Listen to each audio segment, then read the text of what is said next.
အားလုံးပဲမင်္ဂလာပါကျွန်တော်တို့ကိုဆိုင်ပါ The War Between the Land and the Sea episode 3လေးရနေပြီးတော့ပြန်လည်ကြိုဆိုလိုက်ပါတယ်အပိုင်း3ရဲ့အစမှာတော့ဘာကလေးအနေနဲ့ဟိုမိုအောက်ကမျိုးနဲ့ဝင်နေတဲ့ရေရောက်ကဘာမှာတွဲဆုံဖို့အတွက်လေ့ကျင့်ရေးပြင်ဆင်ပြုလုပ်ရပါတယ်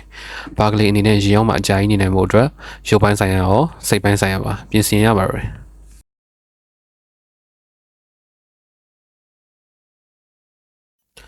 ဘာကလေးနဲ့အတူသွားမယ့်အဖွဲ့တွေကသူတယောက်ကဘရင်မအတွက်ကဘာလုံးပုံစံငယ်လေးကိုလက်ဆောင်ဖြည့်ယူလာခဲ့ပါတယ်။ဘာကလေးတို့အဖွဲ့ကအလုံးပိတ်ရင်ဖြင့်ပင်လယ်သမုဒ္ဒရာအနက်ဆုံးနေရာသို့စတင်ထွက်ခွာလာပါတော့တယ်။တစ်ဖက်အစိုးရကလည်းလက်နက်သုံးပြီးစစ်ပွဲကိုအနိုင်လုပ်ချင်နေပါတယ်။တန်တမန်ကြီးကအစင်မပြေခဲ့ရင်နောက်ဆုံးတိုက်ခိုက်ဖို့အထိပဲပြင်ဆင်နေပါတော့တယ်။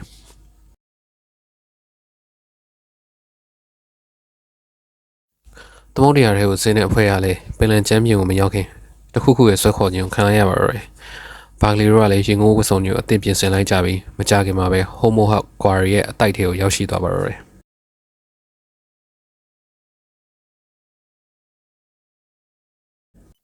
ဒီချိန်ဘီယမပေါ်လာပြီးမင်းတို့မျက်နှာဖုံးတွေချွတ်လို့ရပြီလို့ပြောတဲ့အခါမှာဘာကလေးရဲ့မျက်နှာဖုံးကိုချွတ်ပေးလိုက်ပါတယ်။ကံကောင်းစွာနဲ့ဘာကလေးတို့ဖွဲ့ရလဲရှီအောင်မှာအသက်ရှူလို့ရနေခဲ့ပါတယ်။ဟိုမိုအောက်ကဘီယမကလည်းဘာကလေးတို့ကိုသူတို့ရဲ့ဖေမဌာနချုပ်စီကိုခေါ်ဆောင်သွားခဲ့ပါတယ်။တစ်ဖက်မှာလည်းတန်တမန်ကြီးရဲ့အဖွဲ့ခေါင်းဆောင်ခိတ်ကိုလည်းအမည်မသိလူတစ်ယောက်ကတနက်နဲ့လှုပ်ချံမှုစ조사နေတဲ့အချိန်မှာဘာကလေးနဲ့အတူပါလာတဲ့စစ်ပွဲကိုလိုလာတဲ့ခေါင်းဆောင်တွေဘက်ကလူက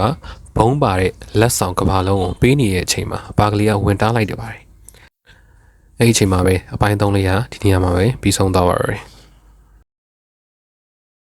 အဆုံးထိလိုက်ပါကြည့်ရှုပေးကြတဲ့တယောက်ချင်းစီကိုကျေးဇူးတင်ပါတယ်။နောက်တစ်နေ့နောက်တစ်ပိုင်းမှာပြန်တွေ့ပါမယ်။ကိတ်ကိုလောက်ချင်တာအောင်မြင်သွားမလား။ရေရောက်နေတဲ့အဖွဲ့တွေရောအသက်ရှင်လျက်ပြန်လာနိုင်မလားဆိုတော့အပိုင်းလေးမှာဆက်လက်ဆောင်မြော်ကြည့်ရှုပေးကြပါအောင်လို့ပြောချင်တဲ့ဒီနေ့အစီအစဉ်လေးကိုဒီမှာပဲရန်နာဝင်ပြပါခင်ဗျာ။